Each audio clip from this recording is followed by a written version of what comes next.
In the last episode of the S13 build, I realized that these rusted out brackets that I had seen sitting in a random box of parts that came with the car was actually an integral part to putting the interior back together. And because it's me and I can't leave anything alone, I went ahead and gave these a full restoration, beginning by stripping the rust off, wire wheeling them, giving them a fresh coat of vintage gray spray paint before outfitting them with new speakers.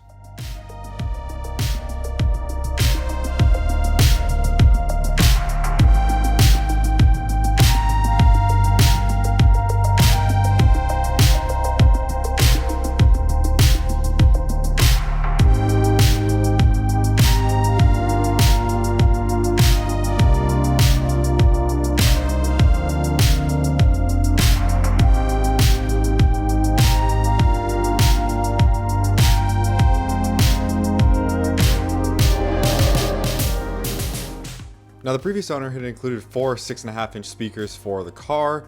Now, what I didn't realize was that would take some serious modification to get those 6.5-inch speakers to fit in the rear. So, in favor of a more OEM plus option, I went ahead and got some 4x6 Infinity references to match the front speakers, but these 4x6 speakers fit in the factory location without any modification. Now, you will notice I didn't feel comfortable using those plastic inserts that hold the speakers. Every screw that I tried to put into them, they just kind of cracked and didn't feel super solid, so I opted to just mount the speakers directly to the metal and add a little bit of second skin sound dampening material to hopefully avoid any rattling.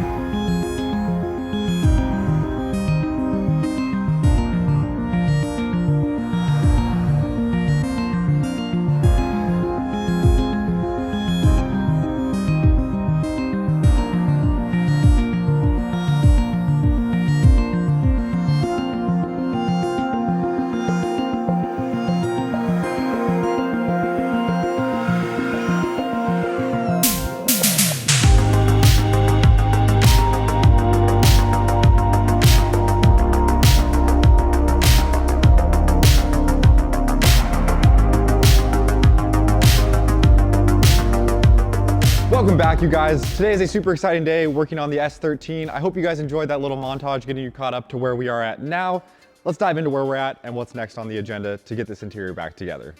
So as you saw, I went ahead and restored the speaker mount up there and got the speaker in, speaker grill. All of that stuff is in place, including the inner trim panel for this rear interior quarter panel. But before we start working on the back of the car here, I actually need to get the lights taken out so that we can apply this butyl tape here that comes with the tail lights to seal them off from any of the elements that are outside the car. So we're gonna go ahead and remove the tail lights from the car, put this stuff on, and then we can start looking at getting those interior pieces into the car and buttoning this up once and for all.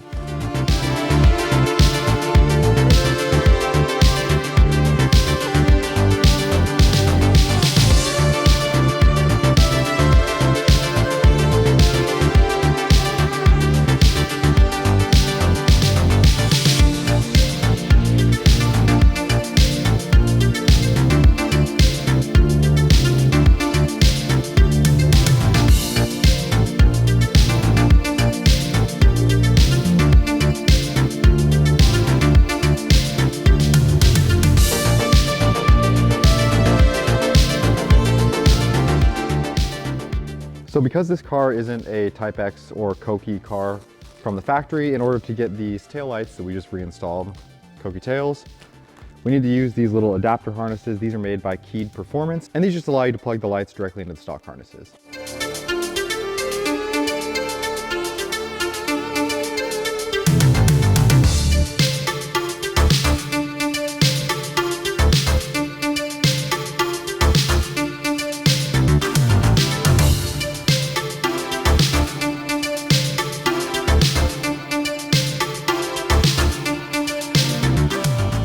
The back of the car is really coming together, which is super exciting.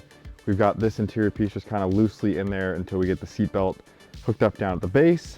And then the last thing we need to do that I've been completely putting off is getting the driver's side of the carpet cut down. So we're gonna do the same thing that I did previously, and that's get the seat rails mounted, starting with the inside, hit the outside, and then we'll start looking at getting this cut along here. That way the carpet is held in place as much as possible before we start cutting, and we can get this exactly how we want it. And I did grab a new tool this time to try on this side. I think traditionally these are meant for like vinyl tiles and whatnot, but it's essentially a big set of razor blade scissors that I think should work really well for trying to cut the carpet here.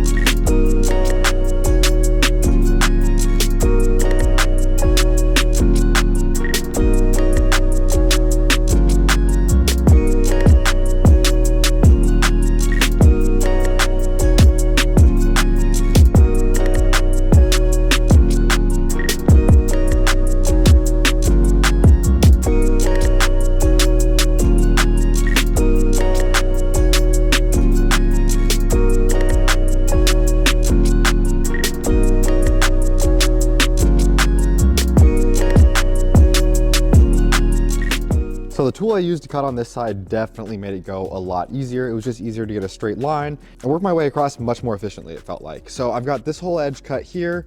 We're good to go ahead and put the kick panel in there. This is gonna go over the top, something like that. Obviously it needs to be clipped in, screwed in. But the last thing we need to do is get the seat bracket. But the last thing we need to do is get the seatbelt buckle hole in the carpet here. So the buckle is gonna come down and connect into this one here. It does get close to this plastic cover here, but with the spacers that are on it that allow the seatbelt to be movable at different angles, it should be fine. I've screwed it in, so a little nervous to get this one in the right spot, but just gonna take my time.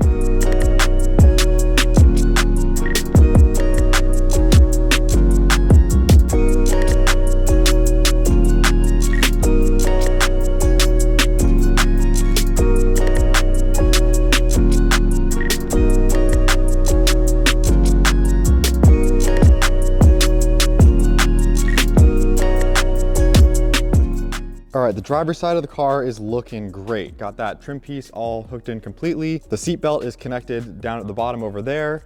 So it's just loosely tightened in there because we're gonna have to put one of these on there as well, just to cover up down at the bottom. And we'll do that once we put the seat in the next video. But the last thing to do here is get the passenger side seat belt bolt cut as well. So as you can see, I've got a nail here kind of marking where is center on that hole. And we're gonna use the hot socket technique and punch a hole in the carpet that melts the edges so it doesn't fray or come apart on us at all. And then once we get that done, we're gonna get this trim panel all connected completely, throw the carpet in the rear, and get a look at the completed interior.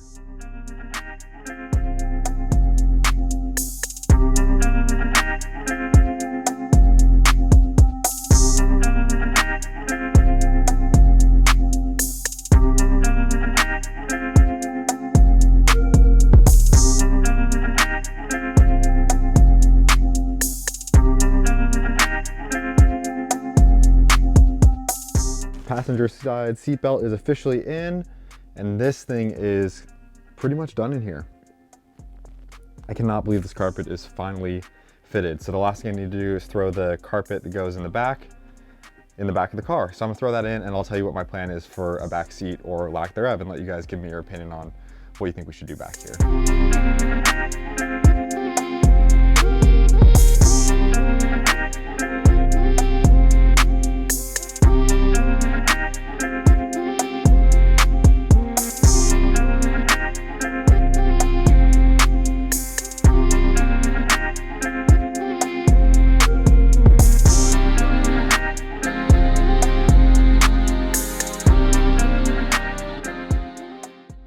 This turned out absolutely insane. Like, this is how I always imagined it when it was completed, but we just hit some road bumps along the way that really, you know, makes you doubt yourself a little bit, but this looks absolutely phenomenal.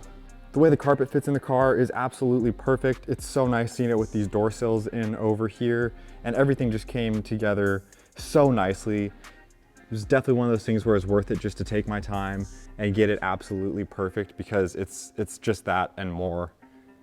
It looks so good in here. And the one thing to call out is that the carpet that's kind of covering up the back seat area is technically meant to go on the back of the seat when it's folded up. So as far as the back seat goes, I've been kind of torn on what to do in this car. This car is getting Bride Zeta 2s up front. And what I was thinking was to find a rear seat and then just match it in that black fabric so that it all looks tied together.